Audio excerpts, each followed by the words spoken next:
All right, Carl Frampton is here, the two-division world champion. He is back in action on August 15th in a fight that you can see live on ESPN here in the U.S., although he's going to be fighting somebody else, which we learned just earlier today. Carl joins me on the show. Carl, first, new opponent, right? I mean, what's been going on with the opponent? It's been a bit of a mess, to be honest. The opponent that I originally had is he can't get a visa, so he can't get into the country. Obviously, things are a little bit more difficult with the worldwide pandemic that is ongoing at the minute, and that's the main issue. But we've got other guys I think that we're talking to currently.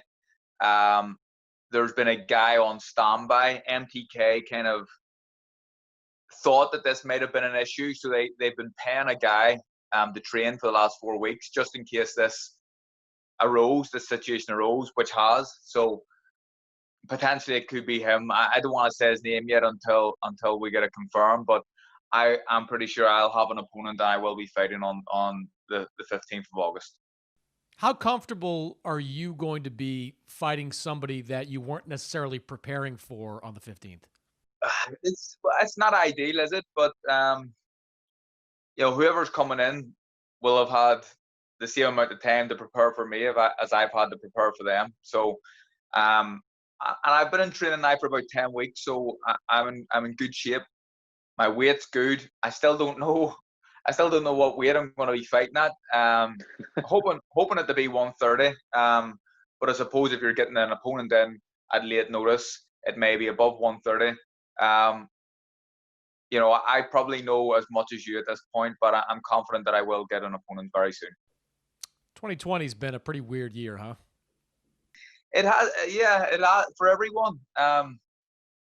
It hasn't been great for me either.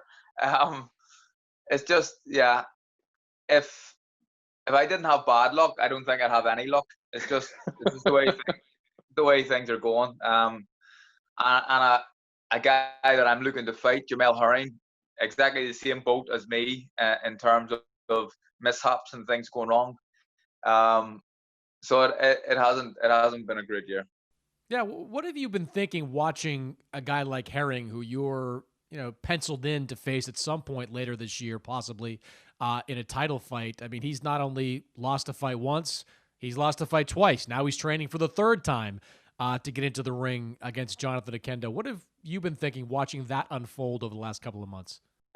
I feel extremely sorry for him, and I understand what it's like. And I know Jamel, like myself, he trains away from home. He leaves his family, and he goes and trains. He leaves his children, his wife behind, and I'm sure that it would almost feel like a wasted time away from family.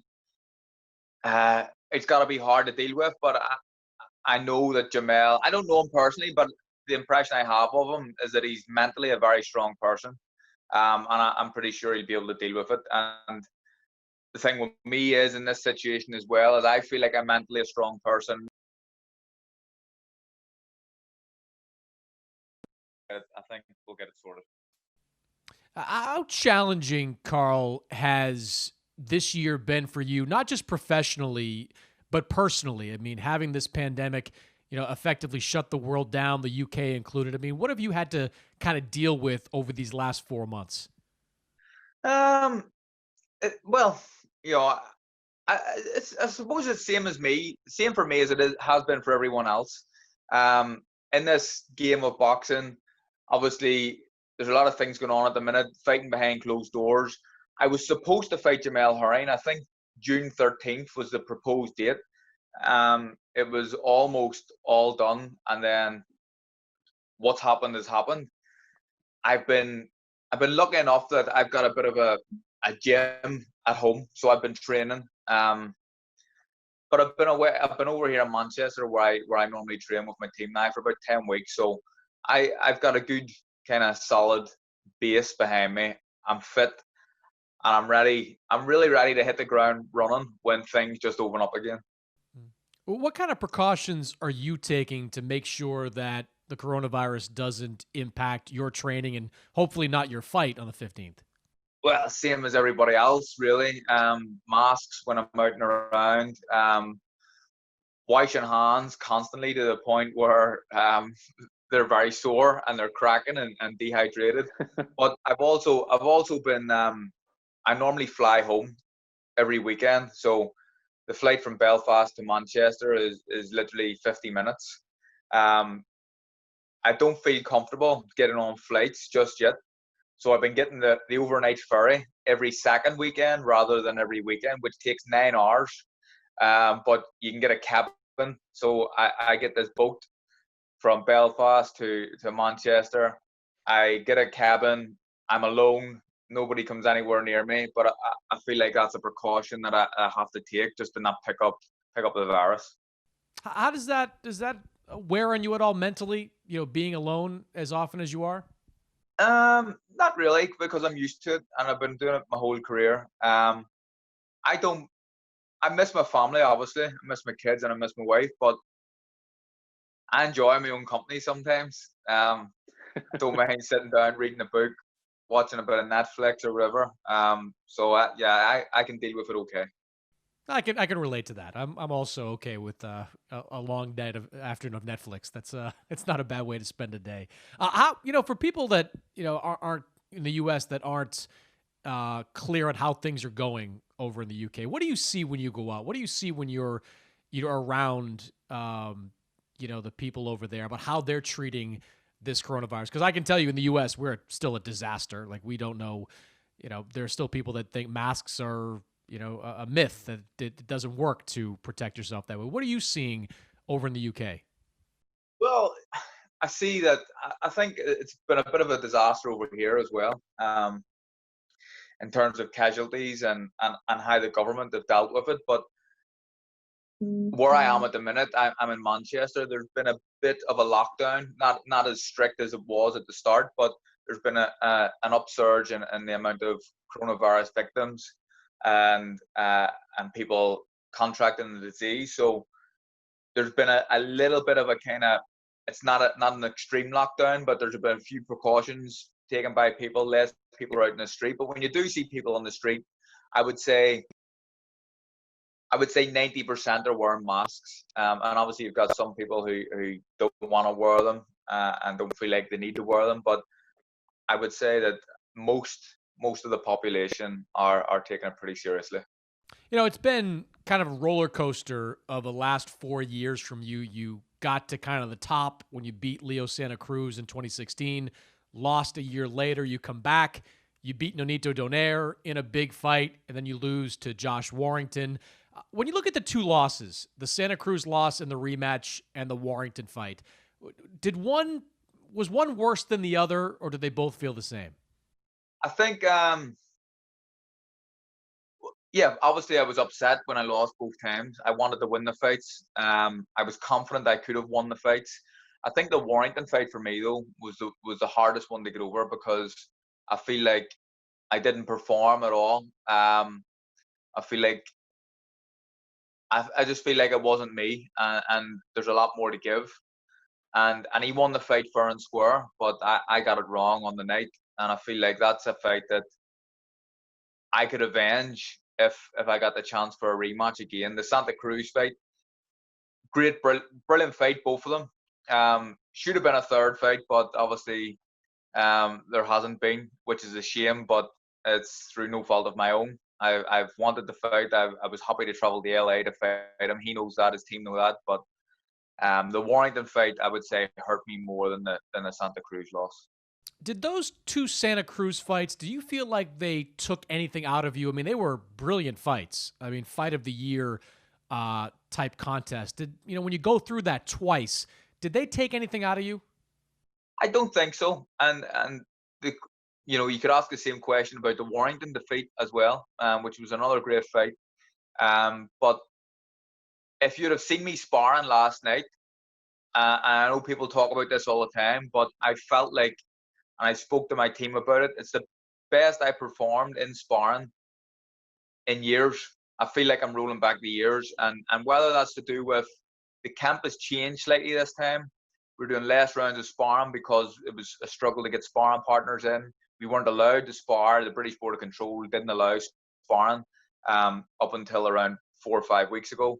So I've been training smarter this time than normally, and I think that's helping me. But if you'd have seen me sparring last night, I don't think any of these fights that I've had, any of these hard fights have really taken anything away from me. You've said numerous times, you just said it again, that you wanted that third fight with Leo Santa Cruz badly.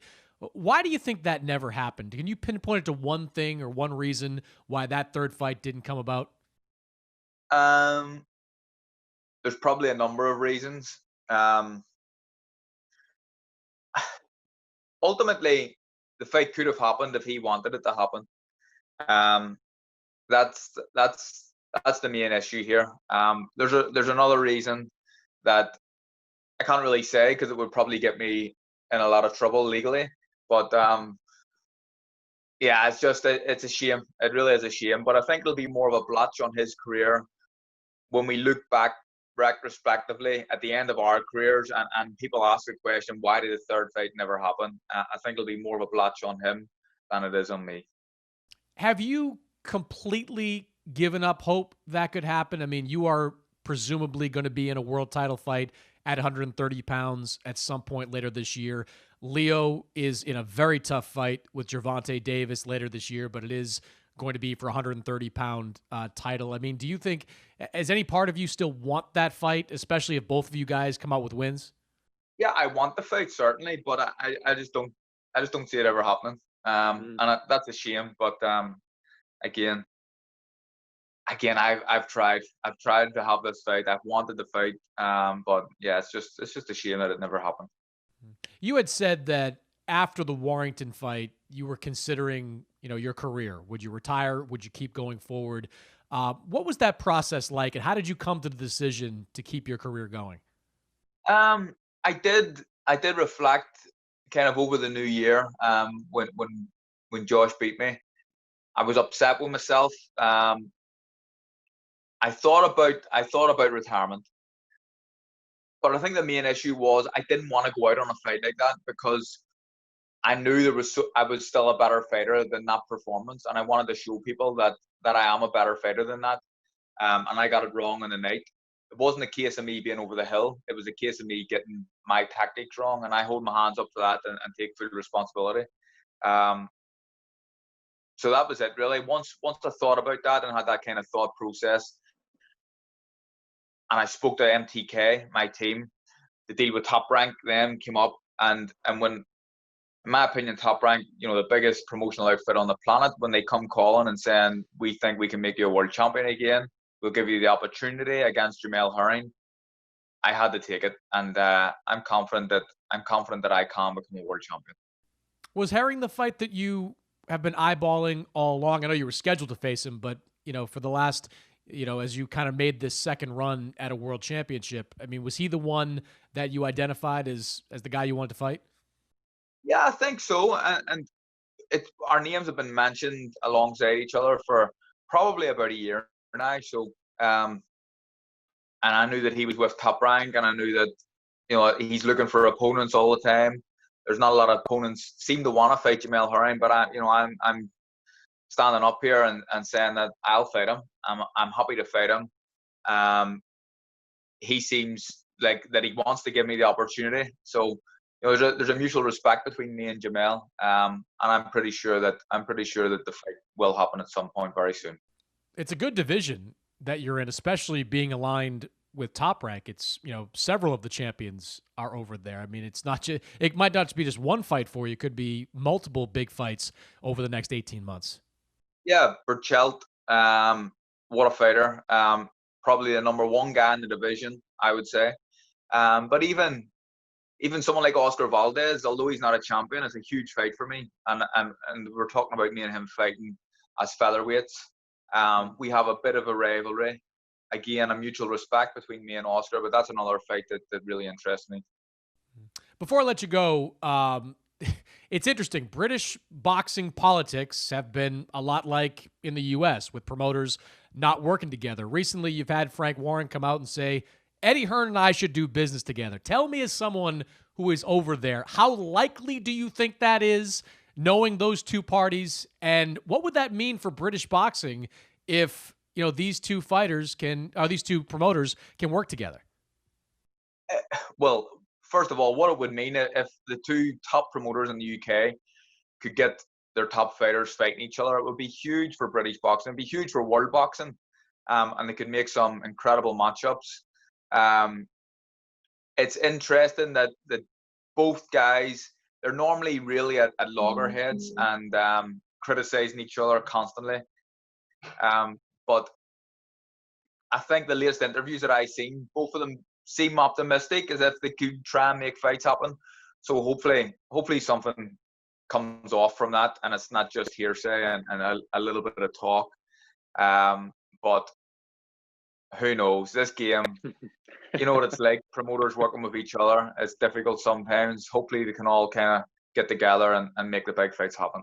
Oh, believe me, Top Rank with Bob Arum, Don King, even Eddie Hearn now and Bob Arum. I mean, the politics always get in the way. That's for sure. Well, good luck on August 15th, Carl. We are looking forward to it, no matter who you fight there. And hopefully in the fall, Jamel Herring, that's going to be a huge fight, probably here, or either there or in the U.S. Looking forward to that as well. Thanks for joining me, man.